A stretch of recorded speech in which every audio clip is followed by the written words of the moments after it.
तो यही है कि हम ही को सब घर जाना है। आप हमारे कैंप हमारे घर में आए हैं, इसके लिए आपका तहे दिल से शुक्रिया अदा करते हैं, आपका आभार व्यक्त करते हैं। ज्यादातर आदमी हमनी के इलाका के बाड़न तो भोजपुरी में बोलल गई, ठीक बा ना।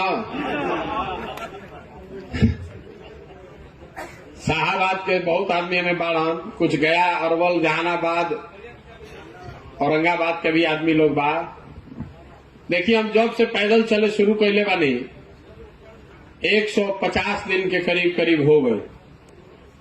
सुबह से शाम तक हम पैदल चलते हैं, गाड़ी पर नहीं चढ़ते हैं। ईमानदारी और शुद्धता से ये प्रयास कर रहे हैं कि हर जगह पैदल चल के जाएं, लोगों से मिलें, समझें कि आखिर बिहार की ये दुर्दशा क्यों है।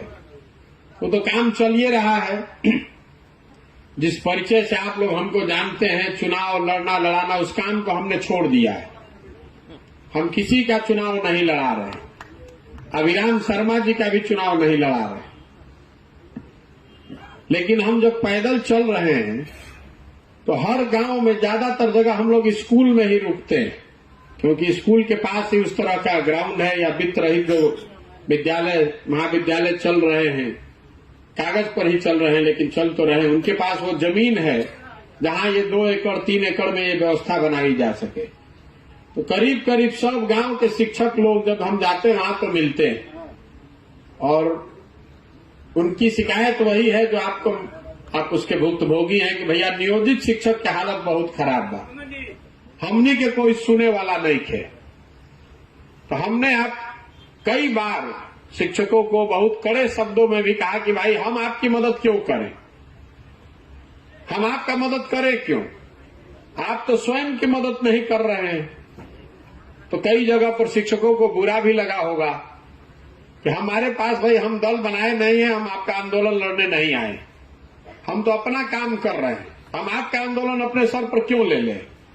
लेकिन हर दूसरे तीसरे चौथे 5वें दिन कोई न कोई शिक्षक समूह मिलता है और उसकी अपेक्षा इतनी ही होती है, ये भैया रउआ आवाज लगाएं, आप बोलिएगा तो बात हो जाएगा। हम आपको बता रहे हैं हमारे बोलने से आपका काम नहीं होगा, हम आपको झूठ नहीं बोलना चाहते। आपको 2015 में हमने देखा है, हम उस समय प्रचार कर रहे थे नीतीश कुमार का, तो शिक्षक संगठनों ने भाजपा और भाजपा के नेतृत्व के कहने पर उस समय पूरी ताकत से भाजपा की मदद की। आप जिसका मदद किए वो चुनाव हार गया। तो जो मान लीजिए हम नीतीश कुमार हैं तो हम तो यही समझेंगे कि इन लोग का वैल्यू क्या है, तो बात कोशिश कैलन जा तबो ना हारा पैलन जा। लेकिन आपका दुर्भाग्य देखिए या भाजपा का दुर्भाग्य देखिए कि 2 बरस के बाद वही सुशील मोदी उप मुख्यमंत्री बन गए और उनके पास 5 बरस का समय था कि जो वादा उन्होंने आपसे किया था उसको वो पूरा कर सके। आपका कोई वादा उन्होंने पूरा नहीं किया। लेकिन शिक्षकों की दुर्दशा देखिए, जब सुशील मोदी नहीं माने तो आप तेजस्वी यादव का अपने पैर पकड़ लिया या पूंछ पकड़ ली।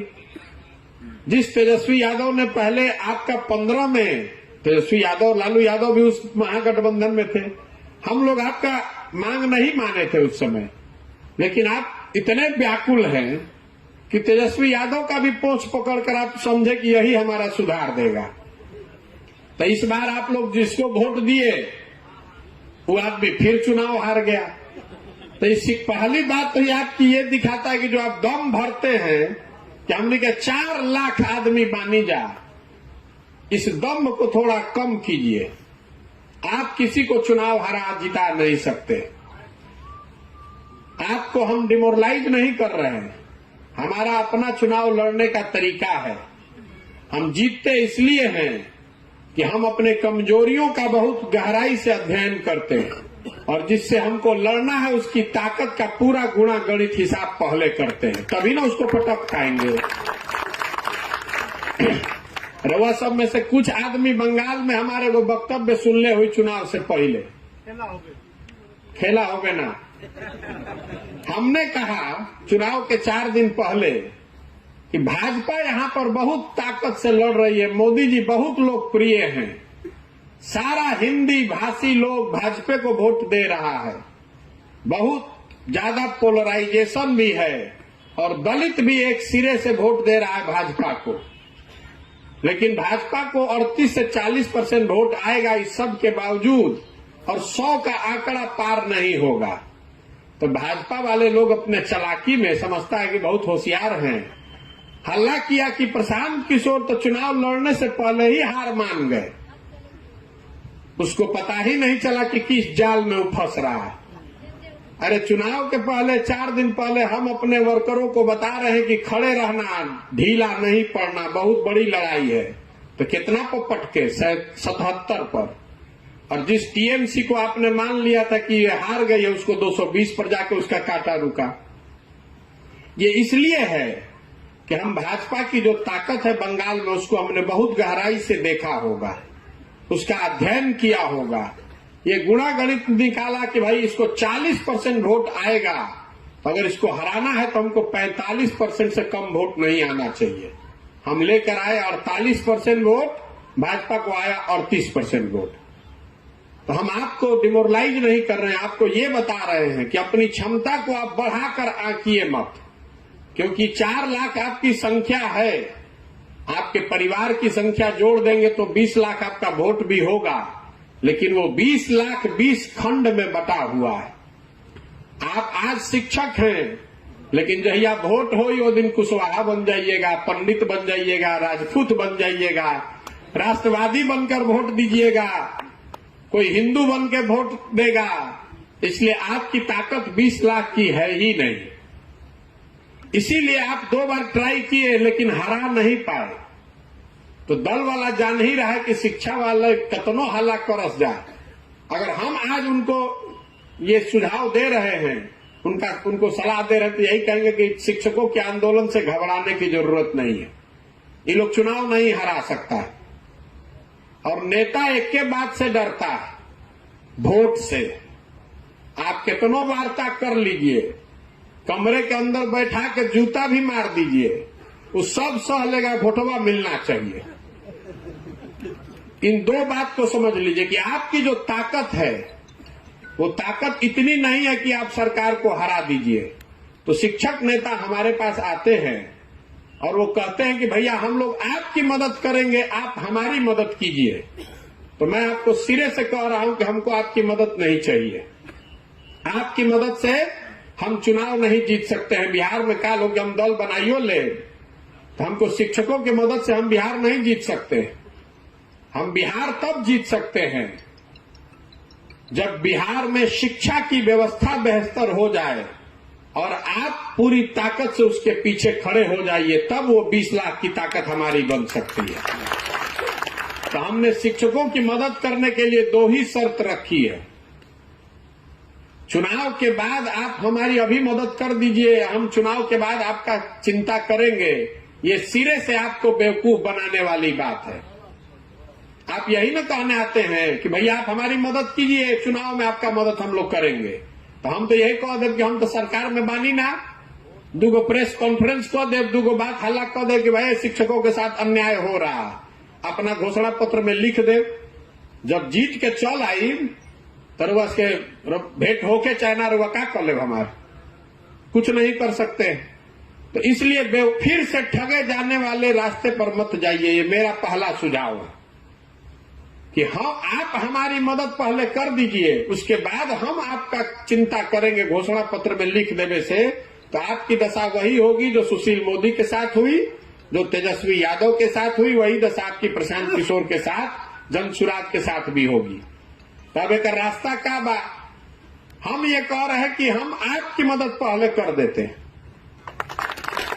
आपकी जो चिंता है, हम 24 के चुनाव से पहले आपका उपाय निकलवा देते हैं। उसके बाद आपके विवेक, आपके अंतरात्मा पर छोड़ेंगे कि हमने आपकी मदद की है, आपको अच्छा लगेगा तो हमारे साथ खड़ा होइएगा, नहीं अच्छा लगेगा तो जहां रहना है रहिए। और उसके लिए हमने शर्त 2 ही रखी है। हमने शर्त 2 रखी है एक तो आप शिक्षक समुदाय के तौर पर एक होइए। अभी आपका 19 गो संगठन है अलग अलग, ऐसा नहीं है कि सब शिक्षक 19 अपने दम पर है। हम इतना दिन से राजनीति देखे हैं बहुत नजदीक से। 19 में ज्यादातर संगठन ऐसे होंगे जो किसी न किसी दल के, किसी नेता के सहयोग से, पीछे से चढ़ाए जाने पर बनाए गए। तो हम क्यों कह रहे हैं एक होने के लिए? क्योंकि कोई आंदोलन अगर आप करेंगे तो जैसे ही आप खड़ा होइएगा तो 4 गो खड़क के भाग जाएगा। दिल्ली में जो आंदोलन हुआ, जिसमें लोगों ने, हम लोग जैसे लोगों से सुझाव लिया, उसमें भी 18 किसान के संगठन थे। तो हम लोगों का योगदान इतना ही है कि उनको बताया कि भाई आप अलग अलग लड़ने के बजाय बैनर अलग अलग रखिए, लेकिन एक संघर्ष समिति बनाइए, एक झंडे के नीचे आइए। उन्होंने फ्रंट भी अलग अलग बनाया। दिल्ली में 7 गो रास्ता घुसे के बाद ओकरा के घेरे के बात भइल तो कहीं उग्राहा जी ने घेरा, कहीं राज्यपाल की संगठन ने घेरा, अलग अलग किसान संगठनों ने जिम्मेवारी ली, लेकिन लड़े सब एक बैनर के तहत। तो हमने शर्त एक ही रखी है कि आप 19 संगठनों को या तो एक संगठन बनाइए या एक संघर्ष समिति बनाइए। और दूसरी बात, आंदोलन किस मुद्दे पर होगा वो हम डिसाइड करेंगे, आप नहीं कीजिएगा। आपको अपने वेतनमान से न मतलब है, आपको गैर शैक्षणिक कार्य से हटने से मतलब है, आपको इससे मतलब है कि आपका सर्विस कंडीशन सुधर जाए। वो जिम्मा हम पर छोड़िए, लेकिन आंदोलन कैसे होगा वो हम डिजाइन करते हैं। आपको शरीर से ये खड़ा होना है कि आप 4 लाख लोग एक साथ हैं, तो आप लोग ये तय कर लीजिए और वो 19 संगठनों को एक साथ बैठा दीजिए और हमको 9 महीने का समय दे दीजिए। लोकसभा से पहले सचिता जी ने कहा दिसंबर, हमारा अपना प्रयास है कि अगले 2 महीने में अगर आप लोग सब एक हो जाए, दल से, जाति से, विचारधारा